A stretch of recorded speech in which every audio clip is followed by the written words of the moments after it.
भागवत गीता अध्याय 2 श्लोक 61। तानि सर्वाणि संयम्य युक्त आसीत् मत्परः वशे हि यस्येन्द्रियाणि तस्य प्रज्ञा प्रतिष्ठिता।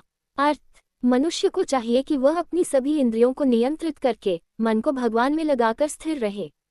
जिस व्यक्ति की इंद्रियां उसके वश में होती हैं, उसकी बुद्धि स्थिर और दृढ़ हो जाती है। भावार्थ, इस श्लोक में भगवान श्री कृष्ण बताते हैं कि केवल बाहरी रूप से विषयों से दूर रहने से मन शांत नहीं होता। जब तक इंद्रियां नियंत्रित नहीं होती और मन भगवान या किसी उच्च उद्देश्य में स्थिर नहीं होता, तब तक व्यक्ति विचलित होता रहता है। जिस व्यक्ति ने अपनी इच्छाओं, लालच, क्रोध और आकर्षण पर नियंत्रण पा लिया हो, वही वास्तव में स्थिर बुद्धि वाला कहलाता है।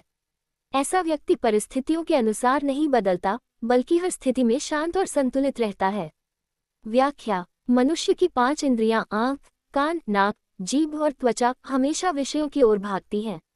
यदि इन्हें बिना नियंत्रण के छोड़ दिया जाए तो ये मन को भटका देती हैं। भगवान श्री कृष्ण कहते हैं कि इंद्रियों को दबाना ही पर्याप्त नहीं है, उन्हें सही दिशा देना भी जरूरी है। जब मन भगवान, अच्छे कार्य, ज्ञान या जीवन के उद्देश्य में लग जाता है, तब इंद्रियां स्वतः नियंत्रित होने लगती हैं। जीवन से जुड़ा उदाहरण: मान लीजिए एक छात्र परीक्षा की तैयारी कर रहा है। उसके पास मोबाइल, गेम, सोशल मीडिया और दोस्तों के साथ घूमने के कई आकर्षण हैं।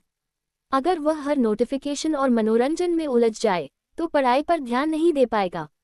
लेकिन यदि वह मोबाइल का सीमित उपयोग करे, अपना ध्यान लक्ष्य, अच्छे नंबर और करियर पर रखे और अनुशासन बनाए रखे, तो उसकी सफलता की संभावना बढ़ जाती है। इसी तरह जीवन में भी जो व्यक्ति अपनी इंद्रियों और इच्छाओं को नियंत्रित करके सही लक्ष्य पर ध्यान रखता है, वही स्थिर और सफल बनता है। भागवत गीता अध्याय 2 श्लोक 62। ध्यायतो विषया पुंसः संगस्तेषुपजायते संगात् संजायते कामः कामात् क्रोधोऽभिजायते। अर्थ, मनुष्य जब बार बार विषयों, भोग विलास, इच्छाओं या आकर्षण वाली चीजों के बारे में सोचता है तो उसमें उन विषयों के प्रति आसक्ति पैदा हो जाती है। आसक्ति से इच्छा उत्पन्न होती है और इच्छा पूरी न होने पर क्रोध पैदा होता है। भावार्थ, भगवान श्री कृष्ण यहाँ मनुष्य के पतन की शुरुआत समझा रहे हैं। हर बुरा परिणाम सीधे अचानक नहीं आता, बल्कि धीरे धीरे मन में पैदा होता है। क्रम इस प्रकार है: किसी वस्तु या व्यक्ति के बारे में बार बार सोचना, उससे लगाव होना, उसे पाने की तीव्र इच्छा होना, इच्छा पूरी न होने पर क्रोध आना। यही क्रोध आगे चलकर बुद्धि को नष्ट कर देता है और व्यक्ति गलत निर्णय लेने लगता है। व्याख्या: मन बहुत शक्तिशाली होता है। जिस चीज पर हम लगातार ध्यान देते हैं, उसी की ओर आकर्षित होने लगते हैं। उदाहरण: धन के बारे में लगातार सोचने से लालच बढ़ सकता है। किसी व्यक्ति के प्रति अत्यधिक सोच आसक्ति में बदल सकती है। सोशल मीडिया या गेम्स के बारे में लगातार सोच आदत बना सकता है। इसलिए भगवान कहते हैं कि मन को गलत विषयों में उलझने से बचाना चाहिए, क्योंकि पतन की शुरुआत विचारों से ही होती है। जीवन से जुड़ा उदाहरण: एक व्यक्ति बार बार महंगी कारों और दिखावे वाली जिंदगी की वीडियो देखता रहता है। धीरे धीरे उसके मन में वैसी चीजें पाने की तीव्र इच्छा पैदा हो जाती है। जब उसकी आर्थिक स्थिति उन इच्छाओं को पूरा नहीं कर पाती, तो वह निराश होने लगता है, दूसरों से जलने लगता है और क्रोधित या तनावग्रस्त रहने लगता है। कभी कभी यही लालच व्यक्ति को गलत रास्ते तक ले जाता है। यदि वह शुरुआत में ही अपने विचारों को नियंत्रित कर लेता तो मन शांत रहता।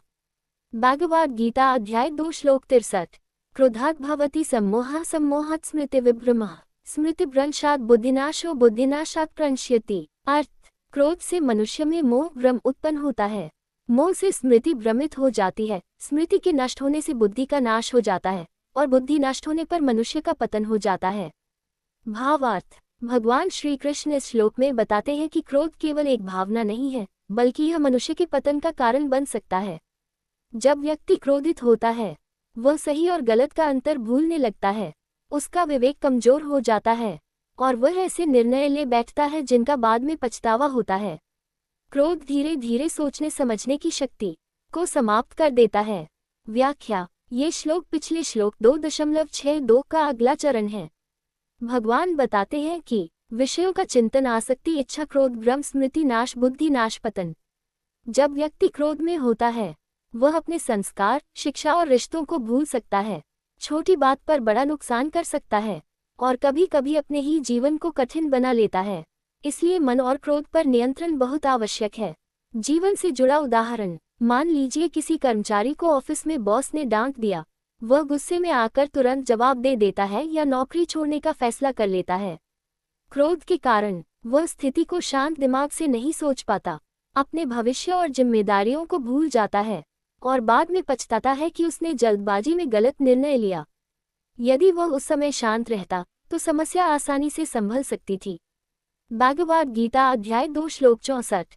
रागद्वेषयुक्तस्तु विषयानिन्द्रियाश्चरन् आत्मवश्यैर्विध्ययात्म प्रसाद मधिगच्छति। अर्थ, जो व्यक्ति राग, अत्यधिक लगाव और द्वेष, घृणा से मुक्त होकर अपनी इंद्रियों को नियंत्रित रखते हुए विषयों में विचरण करता है, वह मन की शांति और प्रसन्नता को प्राप्त करता है। भावार्थ, भगवान श्री कृष्ण कहते हैं कि संसार की वस्तुओं से पूरी तरह भागना आवश्यक नहीं है। जरूरी यह है कि मनुष्य उनके प्रति अत्यधिक मोह या घृणा न रखे। जिस व्यक्ति का मन और इंद्रियां उसके नियंत्रण में होती हैं, वह संतुलित रहता है, परिस्थितियों से ज्यादा प्रभावित नहीं होता और अंदर से शांत एवं प्रसन्न रहता है।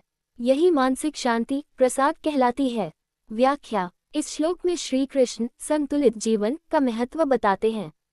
जीवन में पसंद की चीज मिलने पर अत्यधिक खुश होना और नापसंद चीज मिलने पर अत्यधिक दुखी या क्रोधित होना, दोनों ही मन को अस्थिर करते हैं। ज्ञानी व्यक्ति सुख दुख में संतुलित रहता है, इच्छाओं का गुलाम नहीं बनता और अपने मन को नियंत्रित रखता है। ऐसा व्यक्ति बाहरी परिस्थितियों से कम प्रभावित होता है और अंदर से शांत रहता है। जीवन से जुड़ा उदाहरण, एक छात्र ने किसी प्रतियोगी परीक्षा की तैयारी की। यदि वह सफलता मिलने पर अहंकारी न बने और असफलता मिलने पर निराश होकर हार न माने, बल्कि शांत मन से लगातार मेहनत करता रहे, तो वह मानसिक रूप से मजबूत बना रहेगा। दूसरी ओर, जो व्यक्ति छोटी सफलता में बहक जाए या छोटी असफलता में टूट जाए, उसका मन अशांत रहता है। भगवद गीता अध्याय 2 श्लोक 65। प्रसादे सर्वदुःखानां हानिरस्योपजायते प्रसन्नचेतसो ह्याशु बुद्धे पर्यवतिष्ठते। अर्थ, मन की शांति और प्रसन्नता प्राप्त होने पर मनुष्य के सभी दुख धीरे धीरे समाप्त होने लगते हैं। जिस व्यक्ति का चित्त प्रसन्न और शांत होता है, उसकी बुद्धि शीघ्र ही स्थिर हो जाती है। भावार्थ, भगवान श्री कृष्ण बताते हैं कि मन की शांति केवल सुख का अनुभव नहीं है, बल्कि यह जीवन की समस्याओं को सही तरीके से संभालने की शक्ति देती है। जब मन अशांत होता है, व्यक्ति छोटी समस्याओं से भी परेशान हो जाता है, सही निर्णय नहीं ले पाता और तनाव में जीने लगता है। लेकिन जब मन शांत और प्रसन्न रहता है, सोच स्पष्ट होती है, निर्णय सही होते हैं और दुखों का प्रभाव कम होने लगता है। व्याख्या, ये श्लोक पिछले श्लोक 2.64 का परिणाम बताता है। जिसने अपनी इंद्रियों को नियंत्रित किया, मोह और द्वेष को कम किया और संतुलित जीवन अपनाया, उसे मन की शांति प्राप्त होती है और यही शांति मानसिक शक्ति बढ़ाती है, बुद्धि को स्थिर करती है तथा जीवन को सही दिशा देती है। यहाँ दुख समाप्त होने का अर्थ यह नहीं कि समस्याएं कभी नहीं आएंगी, बल्कि व्यक्ति उन्हें धैर्य और समझदारी से संभालने लगेगा। जीवन से जुड़ा उदाहरण, मान लीजिए किसी व्यक्ति की नौकरी चली जाती है।